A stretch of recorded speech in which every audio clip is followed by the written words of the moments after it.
Hi friends, good morning. Welcome to our next tutorial, Android Indian Java.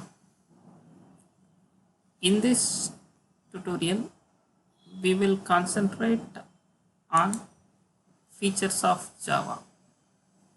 Last video, we discussed about introduction of Java.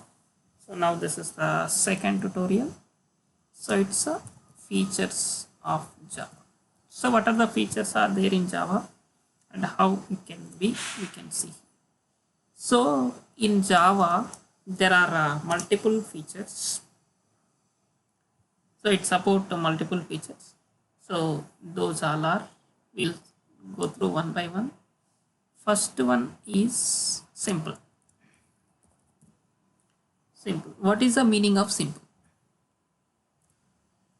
This Java language called as simple programming language because the following reasons. So we'll explain you why this is simple.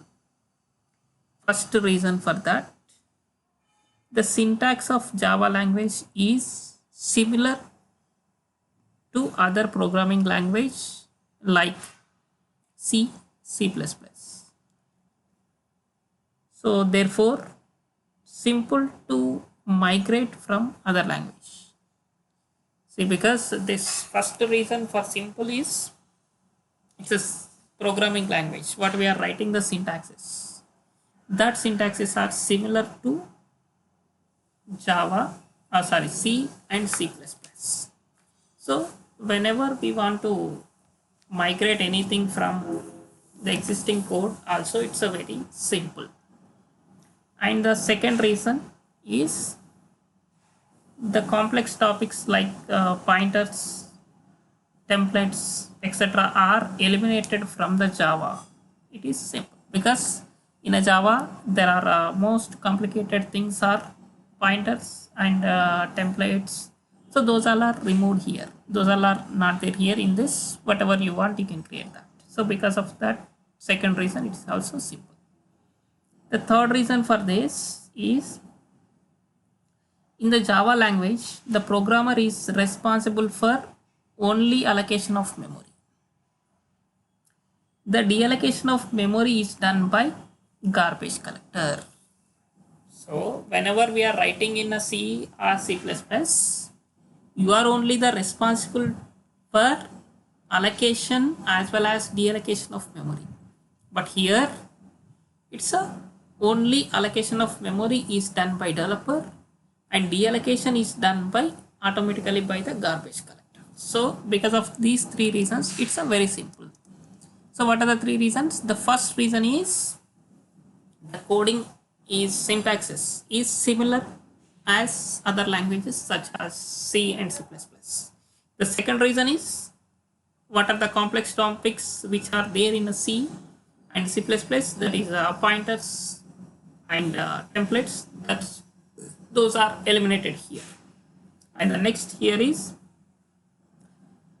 only memory allocation as done by developer and remaining two are not by the developer. It's from the automatically deallocation done by the garbage collector. So that is first this. And next here second point. So that is object oriented. So we'll see what is object oriented. Just I'm writing here object oriented.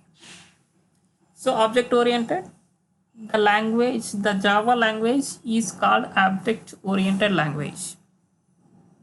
Any languages can be called object oriented if the development of application is based on objects and classes.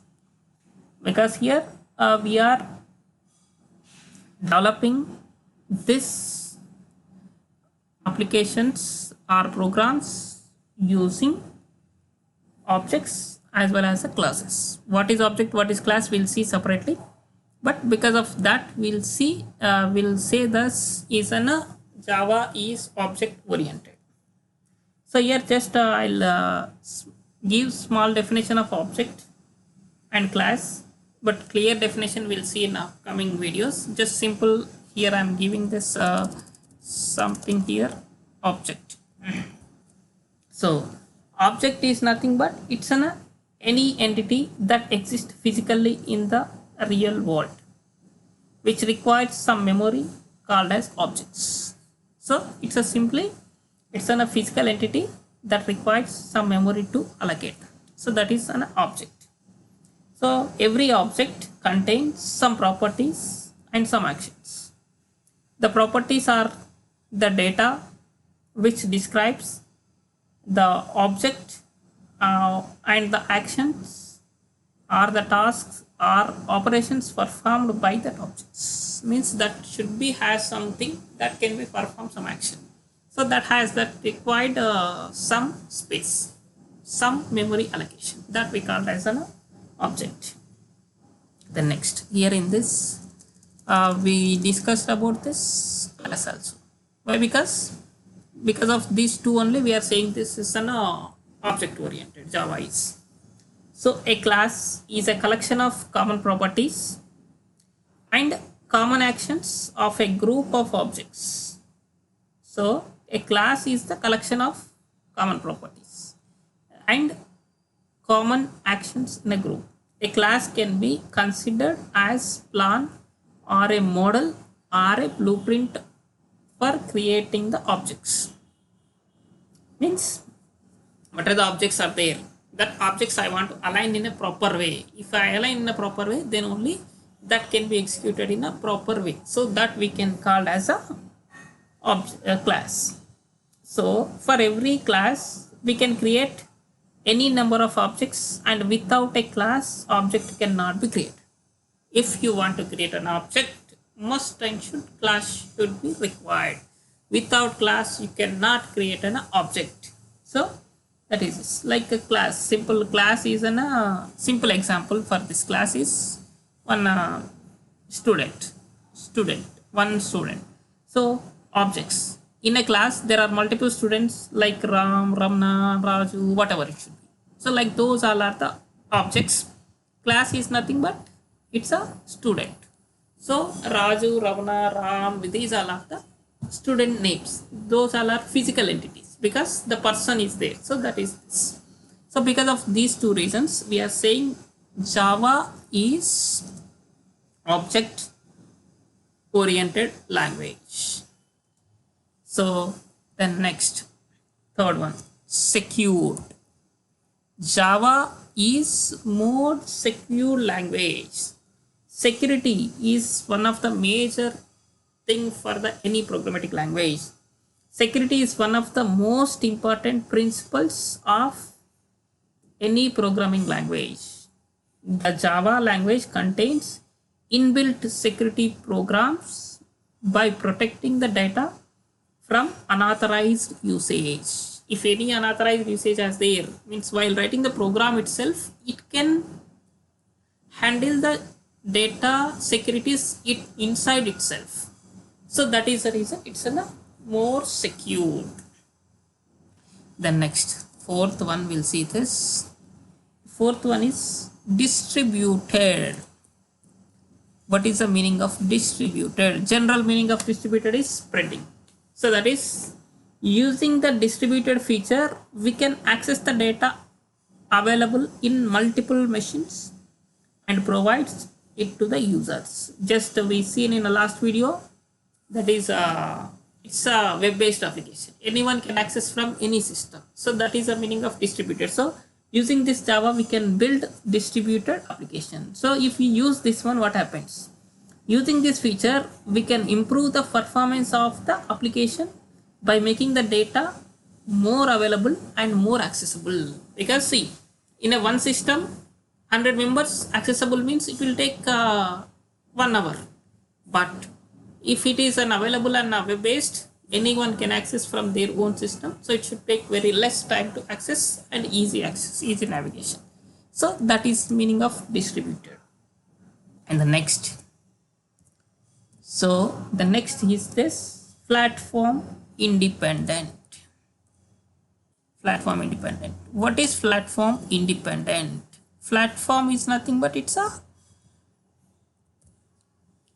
any operating system. As a application developer, I can access this in any application, that is a platform independent. Or we can say this feature, or we can say this platform independent, or simple way language machine independent,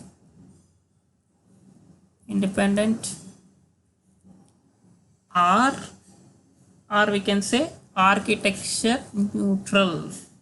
So these three are the same.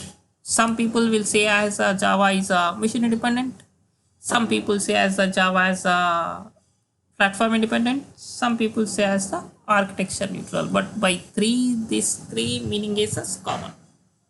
So what is the three meanings that we can see here clearly? See. For these three, only one this: the Java program can be executed in any machine irrespective of their hardware, software, architecture, operating system, etc. Means I am developing one Java application in Windows, same application you are developing in a Mac, someone is developing in Linux, someone has in a different, like any platform, you can execute this. So because of that, we can say this as a language independent. But if we coming into C language, when we compile a C program, the compiler verifies whether the C language instructions are valid or not. If valid, the compiler generates .exe file containing machine language instructions. So compiler can see this machine language instructions are .exe format, but it could not be executed in a other platform. So because of it's only in a one line. But when we are coming into this Java program is compiler verifies whether the Java language instructions are valid or not. If means in both cases it should be same. First it should be selected, it should be accessed as it's a valid or not. If it is a valid, then it can be containing the Java instructions, specify the JVM can execute this program.